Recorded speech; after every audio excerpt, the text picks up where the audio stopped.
किताब स्टोरीज। आत्मविश्वास और धैर्य। एक बार की बात है, गीता नाम की लड़की 10th क्लास में पढ़ती थी। गीता शुरू से ही पढ़ाई में कमजोर थी। सारी क्लास उसे बुद्धू बुद्धू कहकर चिढ़ाया करती थी। गीता की माँ एक दिन गीता को समझाती है, देखो बेटी, अब तुम 10th स्टैंडर्ड में आ गई हो।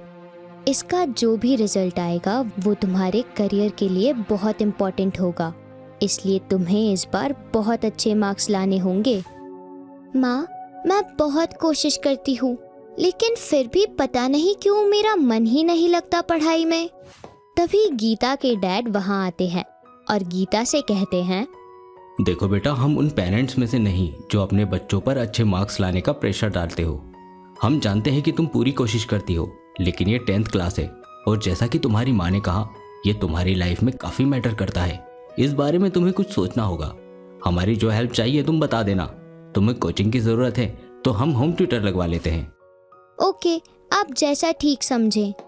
गीता अपने डैड के कहने पर एक ट्यूटर लगवा लेती है, लेकिन उससे भी कुछ खास फर्क नहीं पड़ता। और ट्यूटर एक दिन गीता के पेरेंट्स को कहता है, मैं माफ़ी चाहूँगा, लेकिन मैं आपकी बेटी को नहीं पढ़ा सकता। क्या हुआ महेश सर?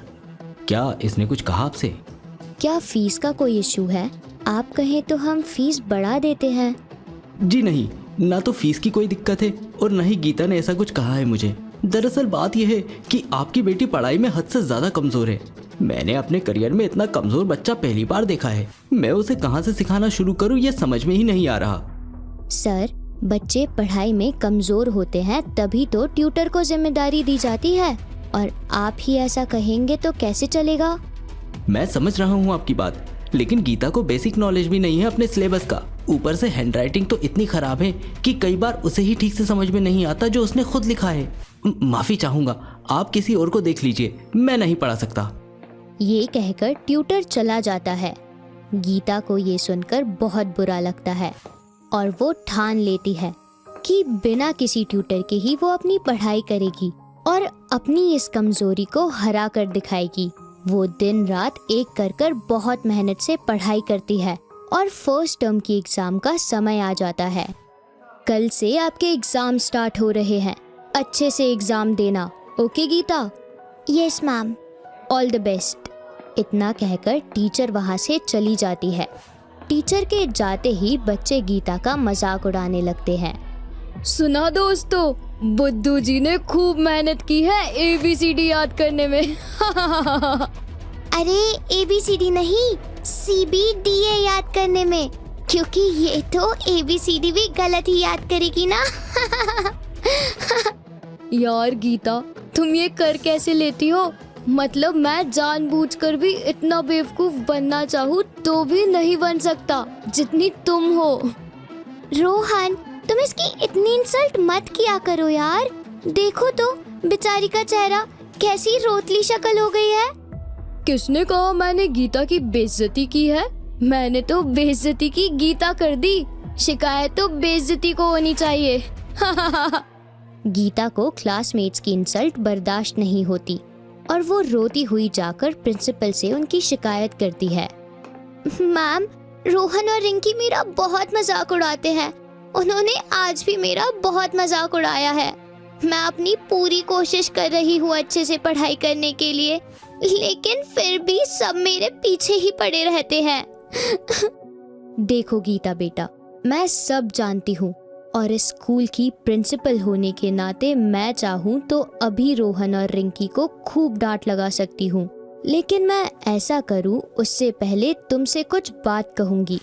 देखो बेटा, आप स्कूल सिर्फ इसलिए नहीं आते कि आप पढ़ाई करो और सिलेबस को जानो, बल्कि आप स्कूल इसलिए आते हो ताकि आपको अपनी लाइफ को जीने की सही दिशा मिल सके।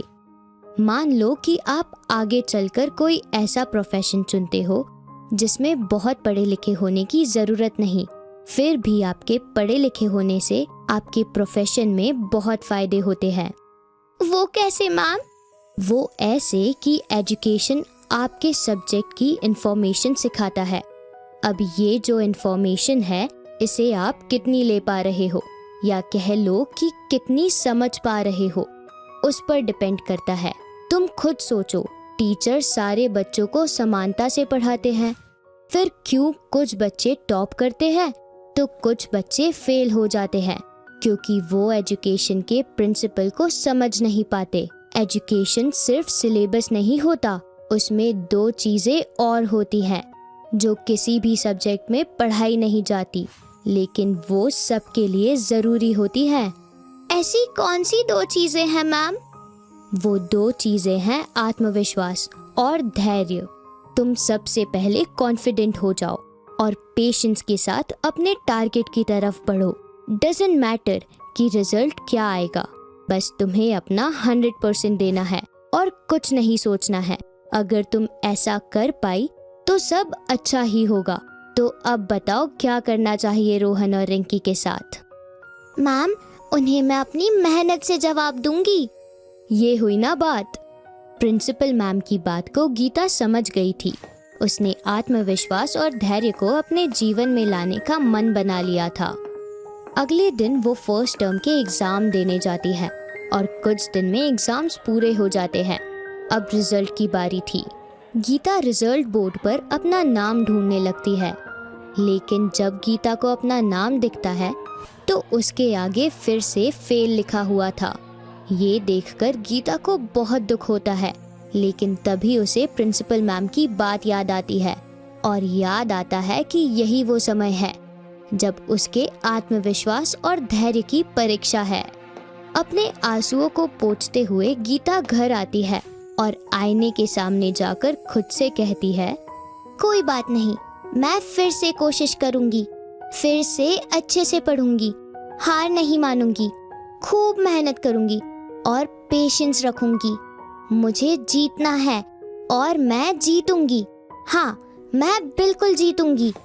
गीता को ऐसा करते हुए देखकर उसके माता पिता भी वहां आ जाते हैं और उसकी पीठ थपथपाते हुए अरुण उससे कहता है, बस अब तुम में कोई कमी नहीं रही गीता बेटी, खूब मेहनत करो, हम तुम्हारे साथ हैं। गीता को अपने पेरेंट्स की आंखों में अपने लिए इतना विश्वास पहली बार नजर आया था। वो जी जान लगाकर फिर से पढ़ाई पर फोकस करती है और खूब मेहनत करती है। दिन बीतने लगते हैं और आखिरकार सेकंड टर्म एग्जामिनेशन का भी टाइम आ जाता है। हर बार की तरह एग्जाम के पहले उसे रोहन और रिंकी मिलते हैं और उससे कहते हैं, इस बार क्या शपथ ली है बुद्धू जी ने? कहीं 100 में से 200 मार्क्स ना आ जाए इस बार। मैंने काफी बच्चे देखे हैं जो अपने पेरेंट्स के पैसे वीडियो गेम्स, बाइक या दूसरी किसी फालतू चीज में उड़ाते हैं, लेकिन गीता ऐसी पहली लड़की है जो अपने पेरेंट्स का पैसा पढ़ाई में फालतू उड़ा रही है। छोड़ो ये सब और सन्यासी बन जाओ। मेरा मतलब है तुम पढ़ाई से सन्यास ले लो। रिंकी, गीता को पढ़ता देख पढ़ाई भी सोचती होगी, ये मैं किसके हाथ लग गई। गीता पर इस बार रोहन और रिंकी की बात का कोई असर नहीं होता। वो मुस्कुराते हुए खड़ी होती है और उनसे कहती है, लेक्चर अच्छा था, लेकिन एक प्रॉब्लम है। प्रॉब्लम? क्या मतलब? एजुकेशन पर लेक्चर का तरीका बड़ा ही अनएडुकेटेड था। अगली बार थोड़ी प्रैक्टिस करके आना। ये कहकर गीता वहां से चली जाती है, लेकिन रोहन और रिंकी वहीं खड़े उसकी कही बात को सोचकर एक दूसरे की तरफ हैरानी से देखने लगते हैं। गीता घर जाकर अगले दिन की एग्जाम की तैयारी करने लगती है और रात भर खूब पढ़ाई करती है।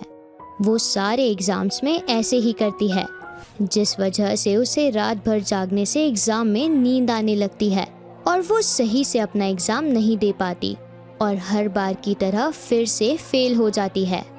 अरे नहीं, इस बार तो काफी अच्छी प्रिपरेशन की थी मैंने, ये कैसे हो सकता है? गीता को कुछ समझ नहीं आता। फर्स्ट टर्म और सेकंड टर्म के एग्जाम में फेल होने से उसे बहुत बुरा लगता है और फाइनल एग्जाम की चिंता सताने लगती है। वो मिरर के सामने जाकर खुद से कहती है, ये कैसे हो गया गीता? कहीं कॉन्फिडेंस ओवर कॉन्फिडेंस तो नहीं हो गया था? नहीं, ऐसा तो कुछ नहीं हुआ। फिर कुछ तो छूट रहा है, कुछ ऐसा जो बहुत इम्पोर्टेंट है। गीता बहुत सोचती है, लेकिन उसे कुछ समझ नहीं आता। सेकंड टर्म में फेल होने के बाद अब गीता के पेरेंट्स को भी गीता की बहुत फिक्र होने लगती है। कैसे फाइनल एग्जाम क्लियर करेगी हमारी बेटी? मुझे तो कुछ समझ में नहीं आ रहा है। अगर वो वक्त पे पढ़ती ना होती तो हम उसे कुछ कह भी सकते थे, लेकिन आप तो देख ही रहे हैं कि किस तरह जी जान लगाकर मेहनत कर रही है हमारी बच्ची। उसके बाद भी।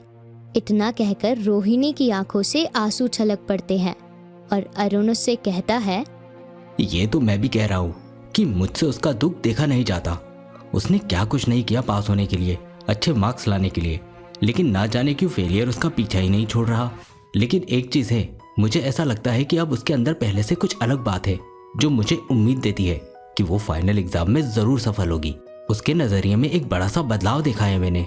तुम थोड़ा सब्र करो और हाँ, उससे फिलहाल उसके रिजल्ट के बारे में कोई बात मत करना। ऐसे ही कुछ दिन बीत जाते हैं। एक दिन गीता मॉर्निंग वॉक पर जाती है तो पार्क में रेस्ट करने के लिए बेंच पर बैठ जाती है। वहाँ दो बुढ़े आदमी आपस में बात कर रहे थे। गीता का ध्यान उनकी बातों पर जाता है। देखो भाई, सब्जी भले ही पेड़ पर 3 महीने लगी हो, लेकिन उसको खाने में जो स्वाद आता है उसमें उस 3 मिनट के तड़के का बहुत बड़ा योगदान होता है जो उसे पकाते वक्त दिया जाता है। मतलब उन 3 महीनों का कोई योगदान नहीं जब वह पेड़ पर लगी होती है? नहीं, मेरा ये मतलब नहीं। बात का मतलब ये है कि जितना ज़रूरी बड़े कार्य का धीरे धीरे होना है, उतना ही ज़रूरी छोटे कार्य का जल्दी और सही तरीके से होना होता है। दोनों में से एक भी काम ठीक से नहीं हुआ तो स्वाद बिगड़ सकता है।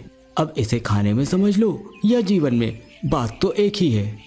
गीता ये बात सुनकर तुरंत वहाँ से अपने घर के लिए दौड़ लगा देती है। उसके चेहरे से ऐसा लग रहा था जैसे उसने बहुत बड़ी उपलब्धि हासिल कर ली हो।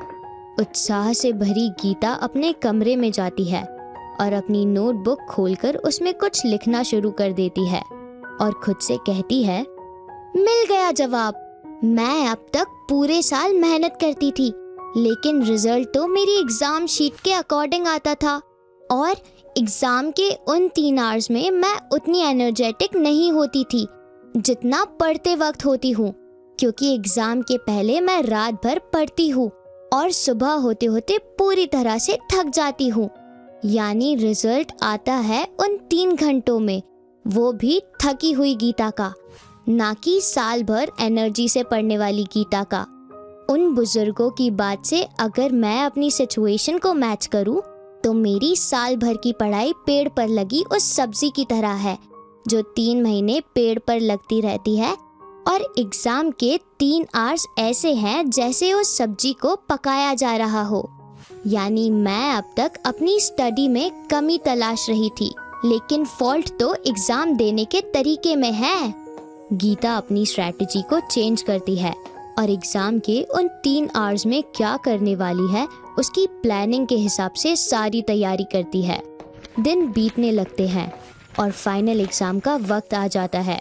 गीता बाकी दिनों में तो खूब पढ़ती, लेकिन एग्जाम के एक दिन पहले वो जल्दी से सो जाती और सुबह एग्जाम देने जाती।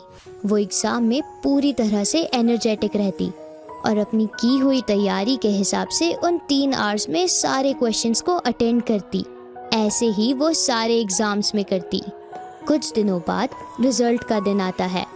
गीता स्कूल जाती है और बच्चों की भीड़ में से होती हुई रिजल्ट शीट तक पहुंचती है। गीता पूरी शीट में अपना नाम ढूंढने लगती है। तभी उसे पीछे से प्रिंसिपल की आवाज़ आती है, तुम्हारा नाम उस शीट में नहीं है गीता। प्रिंसिपल मैम के ये शब्द कानों में पड़ते ही गीता सहम सी जाती है। वहीं पास में खड़े रोहन और रिंकी दबी आवाज़ में गीता से कहते हैं, लगता है ये इस बार इतनी बुरी तरह फेल हुई है कि स्कूल में शीट पर नाम ही नहीं लिखा। सही कह रहे हो, आखिर स्कूल मैनेजमेंट की भी कोई इज्जत है। तभी प्रिंसिपल मैम गीता के पास आती है और एक दूसरी शीट की तरफ इशारा करते हुए उसे कहती है, क्योंकि मेरिट में आए बच्चों की लिस्ट वहाँ है बेटा। प्रिंसिपल मैम का इतना कहना था कि गीता की आंखों से आंसू बहने लगते हैं और वो भागते हुए उस शीट की तरफ जाती है और उसमें जब वो सबसे ऊपर वाला नाम देखती है तो वो उसी का नाम होता है। गीता 99.9% लाकर स्कूल में ही नहीं बल्कि पूरे देश में टॉप कर चुकी थी।